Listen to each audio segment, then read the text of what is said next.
সকালবেলা IPS officer Alia Singh রাস্তার পাশে দাঁড়িয়ে বাসের জন্য অপেক্ষা করছিলেন। হলুদ রঙের সালোয়ার কামিজ পরা দেখে যে কেউ ভাবত সাধারণ এক মেয়ে, কিন্তু কেউ বুঝতেও পারত না এই মেয়েটি একজন আইপিএস অফিসার। ঠিক তখনই এক কালো জিপ এসে থামল।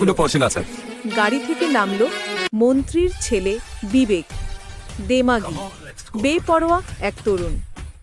নেমে হেসে বলল, চলো না কোথাও ঘুরে আসি।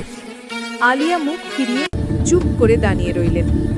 বিবেক হেসে আবার বলল, ওরে ম্যাডাম, মুখ ঘুরিয়ে আছো কেন? তোমার মতো সুন্দরীকে তো কেউ এভাবে ছেড়ে দিতে পারে না। আলিয়ার গায়ে তখনও রাগ ওঠেনি, কিন্তু যখন বিবেক হাত বাড়িয়ে তার হাত ধরতে গেল, তখনই আলিয়া তার হাত ঝটকা মেরে ছাড়িয়ে বললেন, লজ্জা করে না? রাস্তার মাঝখানে মেয়েকে ছুঁয়েছ? এখনই সরে যাও, না হলে এমন শিক্ষা দেব যে সারা জীবন মনে রাখবে। বিবেক হেসে বলল, ও, তুমি আমাকে মারবে? মারো না, তোমার হাতের মার খাওয়াটাও তো মজা। আলিয়ার ধৈর্যের বাঁধ ভেঙে গেল। তিনি গম্ভীর কণ্ঠে বললেন, আমি কোনো সাধারণ মেয়ে নই। আমি এই জেলার আইপিএস অফিসার আলিয়া সিং, আর একবার যদি আমার সঙ্গে দুর্ব্যবহার করো, জেলে পৌঁছবে। কিন্তু বিবেক চিৎকার করে বলল, আমি মন্ত্রীর ছেলে, সারা জেলায় আমার রাজ চলে। তুই আমাকে হুমকি দিবি? এবং গালে এক চড় মারল আলিয়াকে। আলিয়ার চোখে তখন আগুন জ্বলছে। তিনি সঙ্গে সঙ্গেই পাল্টা চড় মারলেন। তোর মন্ত্রী পিতা থাকুক, আমি আইনের প্রতিনিধি। এখন তুই দেখ আইন কিভাবে শাস্তি দেয়। বিবেক আরও মারতে গেলে আলিয়া তার হাত মুচড়ে মাটিতে ফেলে দিলেন। কিছুক্ষণের মধ্যেই বিবেক সম্পূর্ণ পরাস্ত। সে ফোন করে বাবাকে ডাকে, পাপা, এই মেয়েটা আমাকে মেরেছে, এক্ষুনি আসুন। কিছুক্ষণের মধ্যেই কালো গ্লাসের গাড়ি এসে থামল। নামলেন মন্ত্রী রাজেন্দ্র সিং রাও।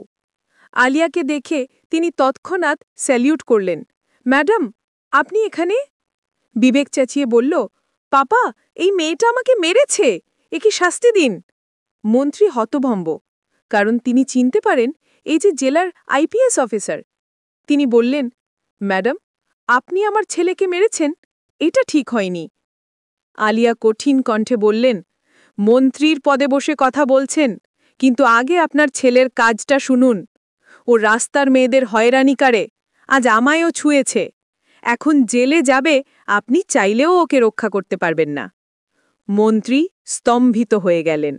তারপর হাত জোড়ে করে বললেন, ম্যাডাম, ক্ষমা চাইছি, আমার ছেলেকে নিয়ে ভুল করেছি। কিন্তু আলিয়া থামলেন না। না মন্ত্রীজি, এবার বিচার হবে থানায়। আইন সবার জন্য সমান। থানা ডাকা হল। ইন্সপেক্টর এসে বিবেক ও মন্ত্রী দুজনকেই থানায় নিয়ে গেল। তদন্তে বের হল, বিবেক বহু মেয়েকে আগেও হয়রানি করেছে, কিন্তু কেউ ভয় পেয়ে অভিযোগ করেনি। এবার আইপিএস আলিয়া সিং সব প্রমাণ জমা করে কোর্টে পাঠালেন। আদালতে বিচার শুরু হল। জজ সাহেব বললেন, শান্তি রাখুন আদালতে। সরকারি উকিল বললেন,